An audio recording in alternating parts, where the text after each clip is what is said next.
دوسری طرف Lahore high court نے انسداد دہشت گردی سرگودا کے جباس صاحب کی طرف سے تو جو خطوط انہیں لکھے گئے تھے اور توہین عدالت کا جو ارتکاب کیا تھا نظر بظاہر، تو اس پہ لاہور ہائی کورٹ نے پنجاب حکومت اور پنجاب پولیس کی درخواستیں مسترد کر دی ہیں اور کارروائی کا حکم دیا ہے، بلکہ یہ بھی کہا ہے کہ یہ خطوط کی نقول سپریم کورٹ کو بھیجی جائیں۔ وہ تو خیر ایک بہت بڑا ڈرامہ تھا جس کی پوری تفصیلات کبھی بیان ہی نہیں کی گئیں، لیکن بہرحال اب صورتحال یہ ہے کہ اگر عدالتیں انصاف کرنے پر تل گئیں، جو نظر آتا ہے اکثریت تو کم از کم ایسی ہے، ٹریبونلز نے اگر کام شروع کر دیا اور سپریم کورٹ نے بھی متعلقہ آرڈیننس کو مسترد کر دیا، وہ آرڈیننس جو جاری کیا گیا تھا جس کے تحت ریٹائرڈ جج لگائے جا سکتے ہیں اور سارا اختیار الیکشن کمیشن کو دے دیا گیا کہ وہ جو چاہے کرے، ہاں جی، جنگل کا بادشاہ بچہ دے یا انڈا دے، اگر وہ سپریم کورٹ نے اس آرڈیننس کو مسترد کر دیا تو فارم 47 میں بنی ہوئی مرکز اور پنجاب کی حکومت ڈھہ پڑے گی، اس کے لیے اپنا وجود باقی رکھنا مشکل ہو جائے گا۔ آج جناب جسٹس قاضی چیف جسٹس قاضی فائدی صاحب، جسٹس نعیم اختر نے سماعت کی،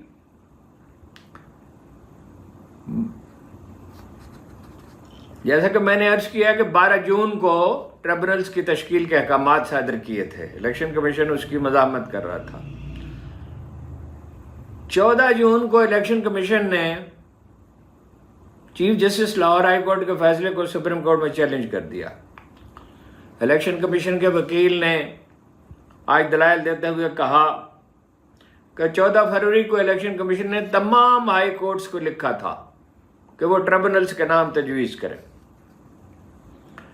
ججوں کے نام تجویز کریں جن پر مشتمل الیکشن ٹریبونل بنائے جائیں، جس میں انتخابی جھگڑے جو ہے وہ طے کیے جاتے ہیں کہ کہاں دھاندلی ہوئی ہے، کہاں گنتی میں گڑبڑ ہوئی ہے، کہاں جعلی ووٹ ڈالے گئے ہیں، کہاں کوئی چمتکار دکھایا گیا ہے اور کہاں نتائج جو ہیں وہ بالکل ہی الٹ کر دیے گئے ہیں۔ ظاہر ہے بہت سے بیشتر حلقوں کے بارے میں جو شکایت ہے، 17 صرف پی ٹی آئی کے لوگ یہ کہتے ہیں اور بہت سے غیر جانبدار لوگ بھی کہتے ہیں کہ نون لیگ کی قومی اسمبلی میں صرف 17 سیٹیں ہیں، تو کوئی 150-200 کیسز ہیں پنجاب میں، تو اس پہ حدود لکھے اور کہ فہرستیں ارسال کریں۔ لاہور ہائی کورٹ کی جانب سے 2 ججوں کے نام دیے گئے۔ یہ بہت حیرت انگیز واقعہ ہے کہ اتنی بے شمار پٹیشنز ہیں، درخواستیں ہیں، تو صرف 2 ججوں کے نام کیوں بھیجے گئے؟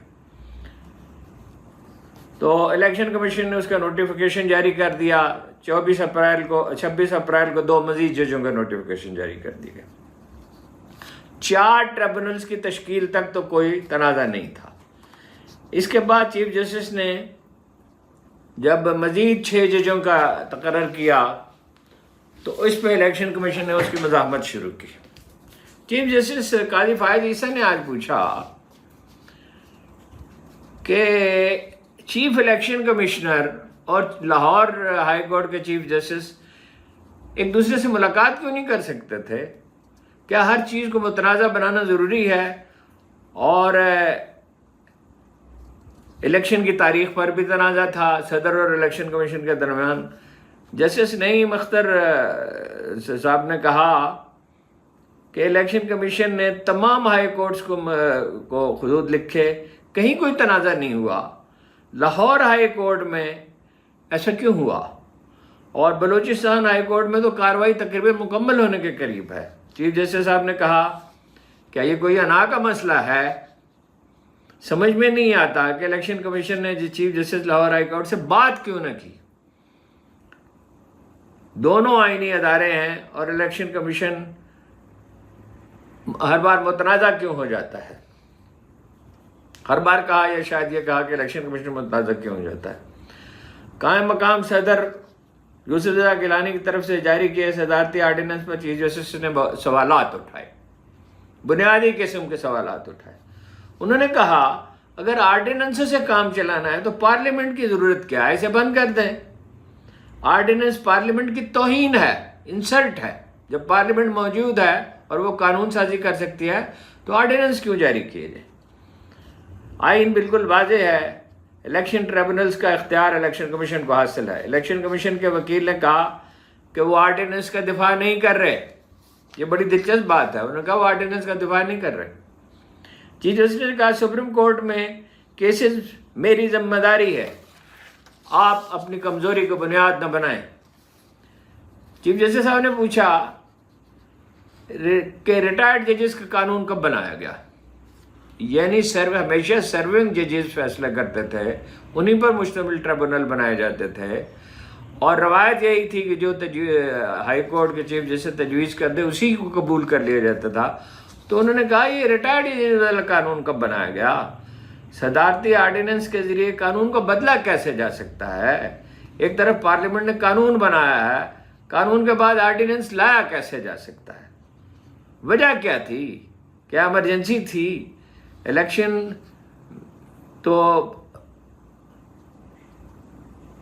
ایکٹ تو پارلیمنٹ کی مرضی تھی، جو الیکشن ایکٹ پہلے سے چلاتا تھا تو پارلیمنٹ کی مرضی تھی، اس کی ضوابطیت تھی، اس کا اختیار تھا۔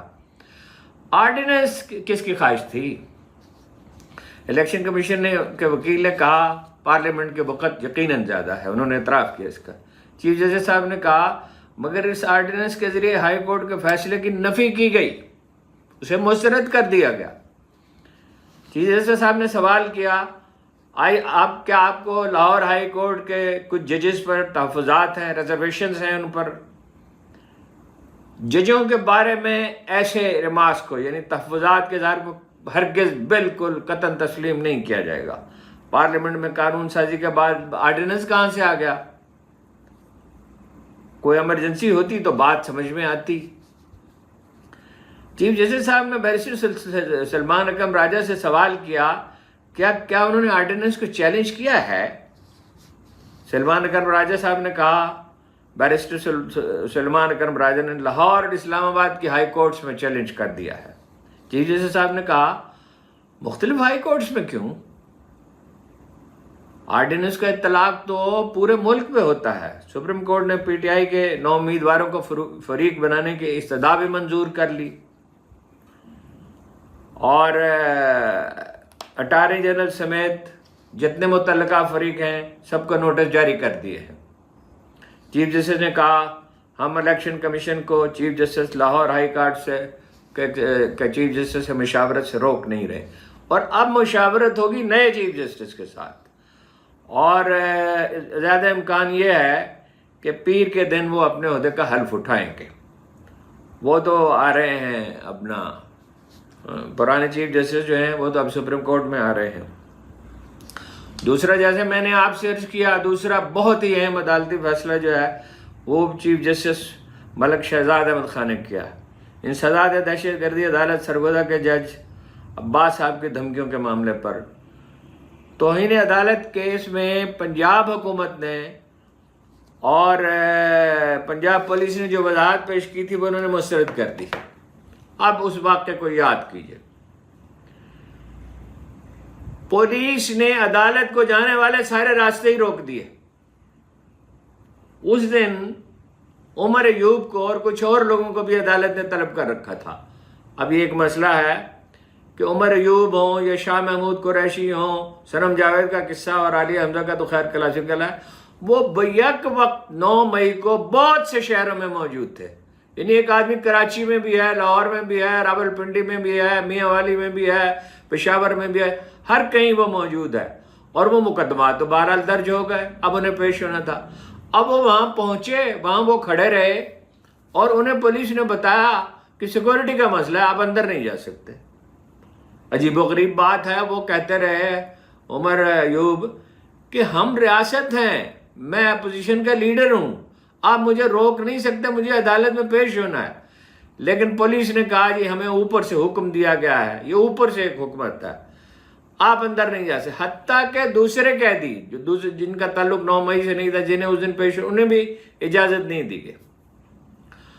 ٹرانسفارمر کو فائرنگ سے اڑا دیا گیا، پولیس موجود ہے، چاروں طرف پھیلی ہوئی ہے، ہر جگہ کی نگرانی کر رہی ہے، بجلی کا ٹرانسفارمر اڑا دیا گیا۔ اور جو اطلاعات ہیں، جو اب جو تحقیقات ہوگی تو ساری اس کی وضاحت ہوگی کہ وہ لوگ ٹرانسفارمر کو انہوں نے اڑا دیا اور وہ غائب ہو گئے اور پولیس کو پتہ ہی نہیں چلا. یعنی عدالت کے قریب وہ ٹرانسفارمر ہے، اس کو اڑا دیا گیا اور وہ غائب ہو گئے لوگ جو اس کے مرتکب ہوئے تھے، پولیس کو پتہ ہی نہیں چلا. عملاً ایسا نظر آتا ہے کہ 7 گھنٹے تک عدالت یرغمال بنی رہی، جس پہ رجسٹرار کو خط لکھا انہوں نے. خط رجسٹرار ہی کو لکھا جاتا ہے، ہائی کورٹ یا چیف سپریم کورٹ کے جج عباس صاحب نے، اور انہوں نے کہا کہ فیصلہ تو انہوں نے صادر کر دیا. انہوں نے اس کے باوجود کہ وہ ایک طرح سے یرغمالی نظر آتے تھے، انہوں نے میاں والی کے جن لوگوں کو ملوث کیا گیا تھا ان کے سب کی رہائی کا حکم دیا، اور انہوں نے ایک مسجد میں پناہ لی. پولیس اس کے باوجود انہیں گرفتار کرنا چاہتی. عدالت رہائی کا حکم دیتی ہے لیکن پولیس اس کے باوجود گرفتار کرتی. مسجد میں پناہ لی، کسی نہ کسی طرح وہ بھاگ نکلے، ان کی اکثریت چند ایک پکڑے گئے. اس میں MNA بھی میاں والی کے شامل تھے، جناب شیر افغن کے صاحبزادے. تو بعد میں وہ بھی رہا کر دیے گئے، اور ان کی صحت بہت خراب تھی. 7 مہینے تک وہ عدالت میں رہے ہیں، اور وہ بہت ہی سمپل گھلنے ملنے والے آدمی ہیں، اور سادہ سے آدمی انہیں سمجھا جاتا ہے. وہ آپ کو شاید یاد ہو بہت سے لوگوں کو کہ انہی کی وجہ سے خاندان میں تنازع ہوا تھا عمران خان کے، اور ان کے امزاد ان سے ناراض ہو گئے تھے. لیکن وہ بہت پاپولر تھے. ان کے والد جو ہیں وہ بھی بہت گھلنے ملنے والے آدمی تھے، MBBS ڈاکٹر تھے، اور بہت سے لوگوں کا مفت علاج کرتے تھے. تو وہ وراثت میں ایک طرح سے پاپولیرٹی انہیں ملی، اور ان کی سادگی اور شرافت بھی اس کی ایک بڑی وجہ تھی. خیر انہیں بھی بعد میں رہا کر دیا گیا. اب اس پہ پولیس نے اپنی جو وضاحتیں پیش کی ہیں، اور پنجاب حکومت نے اور سپریم کورٹ نے اس کو تو مسترد، ہائی کورٹ نے اس کو تو مسترد کر دیا. DSP سرگودا، SHO سٹی کو اظہار وجوہ کے نوٹس جاری کیے ہیں. 27 جون کو عدالت نے انہیں اپنا وہاں حکم دیا ہے اپنا موقف پیش کرنے کا. چونکہ چیف جسٹس اب جا رہے ہیں، میں نے عرض کیا لاہور ہائی کورٹ کے چیف جسٹس سپریم کورٹ جا رہے ہیں، لہذا انہوں نے کہا کہ یہ جو کیس ہے توہین عدالت کا، جو اب باقاعدہ توہین عدالت کی کارروائی ہوگی پنجاب حکومت کے خلاف اور پنجاب پولیس کے خلاف، یعنی IG کے خلاف اور دوسرے افسروں کے خلاف، شاید IG کے خلاف بھی ہو. تو جسٹس شاہد کریم کے پاس یہ کیس لگانے کا حکم دیا گیا. جو خطوط انہوں نے لکھے ہیں، انہوں نے جن الزامات کا میں نے ذکر کیا، سنگین الزامات عباس صاحب نے لگائے ہیں، اور انہوں نے یہ کہا ہے، اس کا مفہوم یہ ہے جو کچھ انہوں نے لکھا کہ اللہ کے سوا میں کسی سے نہیں ڈرتا. ان کی شہرت ایسی ہے، اور میں نے ان کے بارے میں پوچھا بہت سے لوگوں سے، تو انہوں نے کہا کہ ایک بہت معزز خاندان سے ان کا تعلق ہے، جہاں رزق طیب کی روایت ہے، اور جہاں دباؤ قبول نہیں کیا جاتا. بہت ہی نجیب اور سادہ قسم کے وہ آدمی ہیں، اور سفارش وغیرہ نہیں سنتے. ان کی شہرت بہت غیر معمولی طور پر اچھی ہے. تو یہ بھی میں نے عرض کیا کہ chief justice Lahore high court نے حکم دیا ہے کہ جو خطوط انہوں نے لکھے سپریم کورٹ کو بھی بھیجے جائیں. اب اگر یہ خطوط ان کا جائزہ لیتی ہے سپریم کورٹ اور کسی طرح کی کارروائی کا کوئی فیصلہ، تھا مجھے نہیں معلوم کہ قانون کیا راستہ اس میں بناتا ہے، اور کیا سپریم کورٹ سے بھی رجوع کیا جائے گا اس معاملے میں. اس لیے کہ مداخلت تو بالکل واضح ہو گئی تقریباً، باقی تو عدالت کے حکم پر ہے. تو سپریم کورٹ کے لیے اس کو نظر انداز کرنا بڑا مشکل ہوگا. اپنے آپ کو ایک بڑی مصیبت کے لیے دعوت دے دی ہے. اور خیر ایک کیا، آئے دن کوئی نہ کوئی ایسا فیصلہ کرتے ہیں جس کا نتیجہ اسی طرح کا نکلتا ہے. پنجاب خاص طور پر لاہور میں ہسپتالوں میں ڈاکٹروں کی ہڑتال جاری ہے. جو مریض ہسپتالوں میں داخل ہیں ان کا تو علاج کیا جا رہا ہے، مگر باہر سے جو مریض آ رہے ہیں، آؤٹ ڈور پیشنٹس جو سلان کہا جاتا ہے، ان کو اٹینڈ نہیں کیا جا رہا، انہیں وقت نہیں دیا جا رہا.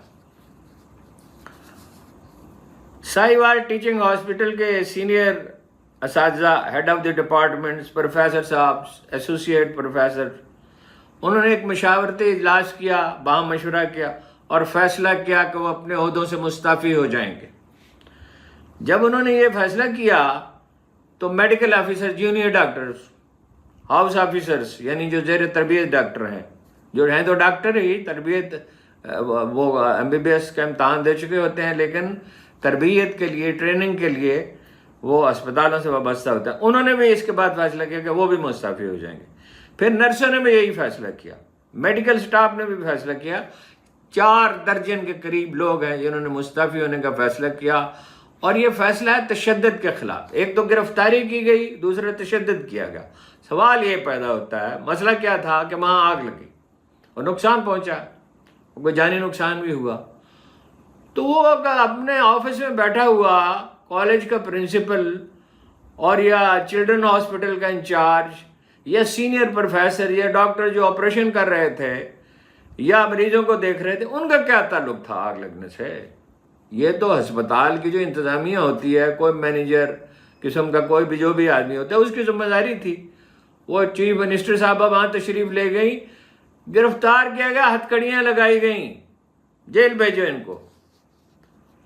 تو اب یہ مگر آج کے اگر آپ اخبارات دیکھیں تو اس میں بڑے عظیم کارنامے کے طور پہ اس چیز کو پیش کیا جا رہا ہے کہ عید کے دن جو علائشیں ہوتی ہیں وہ صاف کر دی گئی ہیں، اور اس کو اس طرح پیش کیا ہے جس طرح کوئی بہت بڑی جنگ جیت لی گئی ہو، گویا مہنگائی ختم ہو گئی ہو، پاکستان کا فائنینشیل کرائسس ختم ہو گیا ہو، پاکستان میں لا اینڈ آرڈر بحال ہو گیا ہو، سیاسی بے یقینی ختم ہو گئی ہو، استحکام آ گیا ہو، اتنی بڑی شے سخنیاں کہ آدمی دنگ ہی رہ جاتا ہے۔ اخبارات کو اللہ جانے کیا ہوا ہے، ٹی وی چینلز کو کیا ہوا ہے، علائشیں اٹھا لی کہ بڑا اچھا کیا، قابل تعریف بات ہے، 1-2 کالمی خبر ہے۔ ہم تو نیوز ایڈیٹر تھے، جب اگر ہمیں کوئی کہتا کہ اس کی لیڈ لگا دو، یہ 4 کر دو، تو ہم تو انکار کر دیتے، سوال ہی پیدا نہیں ہوتا۔ ایک سینس آف پروپورشن ہوتا ہے چیزوں کا۔ یوں ثابت کیا جا رہا ہے، ایسے تجزیے لکھے گئے ہیں کہ 100 دن میں ایسے کمالات محترمہ مریم نواز نے دکھائے ہیں کہ تاریخ انسانی میں اس کی کوئی نظیر ہی نہیں ہے، کم از کم پاکستان میں اس کی کوئی مثال نہیں ہے۔ پنجاب کو بدل ڈالا ہے، ہر چیز ٹھیک ہو گئی ہے، مہنگائی ختم ہو گئی ہے، امن و امان بحال ہو گیا، پولیس بڑی اچھی ہو گئی ہے۔ علی حمزہ کو پیش کیا گیا، یہ حالت ہے۔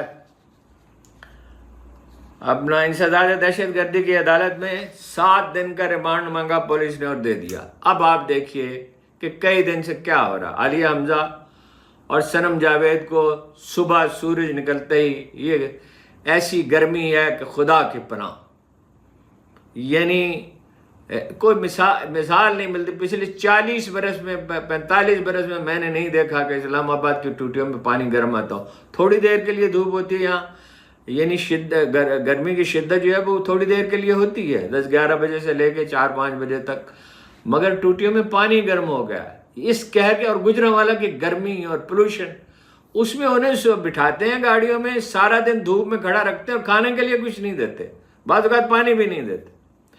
6 آدمی جیل کے ذرائع بتاتے ہیں کہ نگرانی کے لیے لگائے گئے ہیں۔ جیل سٹاف کا کوئی آدمی، کوئی افسر بات کرنے کے لیے تیار نہیں ہے۔ وہ کہتے ہیں جی ہمیں بڑی سخت ہدایات ہیں، ان سے گفتگو نہ کریں، اگر کسی کو ان سے بات کرتے ہوئے دیکھا گیا تو اسے معاف نہیں کیا جائے گا۔ 6 آدمی ان 2 لڑکیوں کی، خواتین کی نگرانی کے لیے مقرر کیے گئے ہیں۔ ایک طرف تو یہ صورتحال ہے، دوسرا یہ ہے کہ ایک دن میں وہ علائشیں صاف کر دی گئی، 2 دن میں، تو یہ ایسا کارنامہ ہے گویا کہ کوئی تاریخ میں رقم ہوگا کہ ایک دن ایسا بھی ہوا تھا کہ علائشیں، اور 1 مہینے کا انہیں 2 دن کام کرنے کے لیے 1 مہینے کا انہیں الاؤنس بھی دے دیا گیا۔ عمران ریاض کے خلاف کردار کشی کی مہم جاری ہے۔ کل میں نے بات کی تھی اور کہا یہ جا رہا ہے کہ رہائی کے بعد ان کا ذہنی توازن ہی ٹھیک نہیں ہے، یعنی کوشش یہ ہے، اور بہت ہی سادہ لوہی کی انتہا ہوگی اگر شاید آفریدی اس چکمے میں آ گئے، کوئی ان کی طرف سے جعلی ویسے ٹویٹ بھی کیے جا رہے ہیں۔ کوشش یہ ہے کہ انہیں عمران خان کا مد مقابل بنا کر پیش کیا۔ عمران خان کا مد مقابل تو نواز شریف بھی نہیں ہے، شہباز شریف بھی نہیں ہے، مریم نواز بھی نہیں ہے، کوئی بھی نہیں ہے، اور مل کے بھی نہیں ہے، سارے 70% سے زیادہ اس کے ووٹ ہیں۔ ان کی ایک یعنی ڈاکٹر یاسمین راشد نے اور ان کے گمنام ورکروں نے جنہیں مہم چلانے کی اجازت نہیں دی گئی تھی، نواز شریف، شہباز شریف، مریم نواز، حمزہ شہباز، سارے ان کے بڑے بڑے لیڈرز کو ہرا دیا۔ یعنی خرم دستگیر نے کہا کہ جس امیدوار نے مجھے شکست دی لوگ اسے جانتے ہی نہیں تھے، لوگوں نے اسے دیکھا نہیں تھا۔ دیکھتے کہاں؟ جلسہ جلوس کرنے کی اجازت نہیں، سیمینار کی اجازت نہیں، گیٹ ٹوگیدر کی اجازت نہیں، کہ پریس کلب میں بھی جا کے بات نہیں کر سکتے، چھوٹا موٹا کوئی جلسہ کیمپ لگانے کی اجازت نہیں، اول تو امیدواروں سے کاغذات چھین لیے گئے۔ تو شاید اب میں اس پہ الگ سے بھی پھر دوبارہ بات کروں گا کہ شاید افریدی کا ریکارڈ کیا ہے کرکٹ کا اور عمران خان کا کیا ہے۔ عمران خان کا تو آپ واقف ہی ہیں، شاید افریدی کا ریکارڈ کا اس کو کہا جا رہا ہے اس کا ذہنی توازن خراب۔ حالانکہ واقعہ یہ ہے، جن لوگوں نے ان کے دیکھے ہیں ویلاگ عمران ریاض کے، کہ وہ پہلے سے زیادہ سلیقہ مندی کے ساتھ، زیادہ کرینے سے زیادہ ہنر مندی کے ساتھ، زیادہ ریسرچ کے ساتھ اپنے ویلاگ کر رہے ہیں۔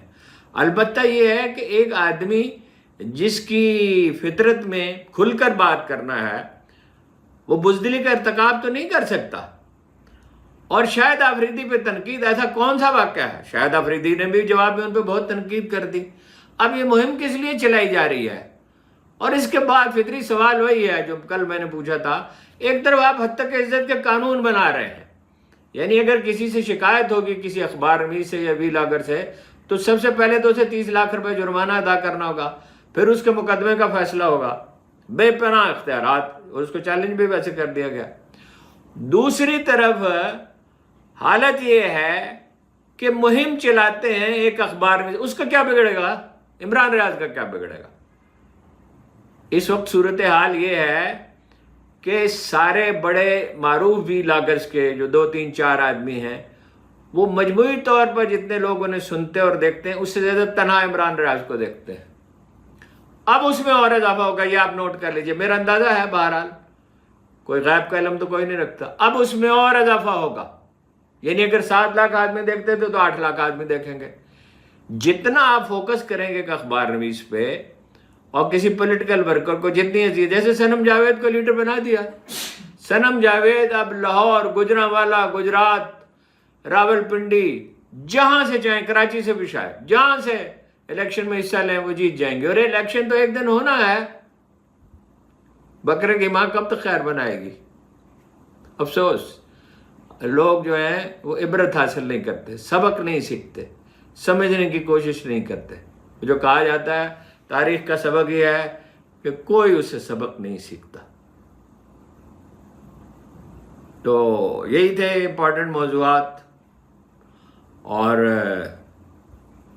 کچھ اور بھی ہیں۔ بجلی کا وہ مسئلہ جو ہے وہ بڑا پیچیدہ ہے، تو میں نے کہا اس میں نہ اس کو الجھایا جائے، پختونخوا کا بس اتنا میں عرض کرتا ہوں اس پہ کہ بلوچستان میں بل نہیں دیے جاتے، سکھر ڈویژن میں بل نہیں دیے جاتے، وہاں بجلی کیوں نہیں بند کی جاتی؟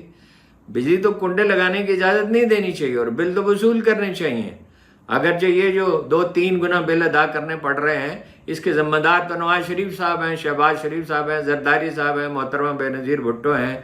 ان لوگوں نے یہ سودے کیے پڑوسی ممالک سے دگنی قیمت پر، کیپیسٹی پہ پیمنٹ، یعنی آپ استعمال کریں یا نہ کریں، 2000 ارب روپے دینے پڑتے ہیں۔ تو اس کی سزا تو لوگوں کو دی جا رہی، اور اسی شدید گرمی میں کیا یہ ضروری تھا یہ سب کرنا؟ لیکن اس جھگڑے پہ بہت احتیاط کے ساتھ اس تنازع پہ بات کرنے کی ضرورت ہے، وہ میں آپ سے عرض کروں گا۔ آپ کا بہت بہت شکریہ۔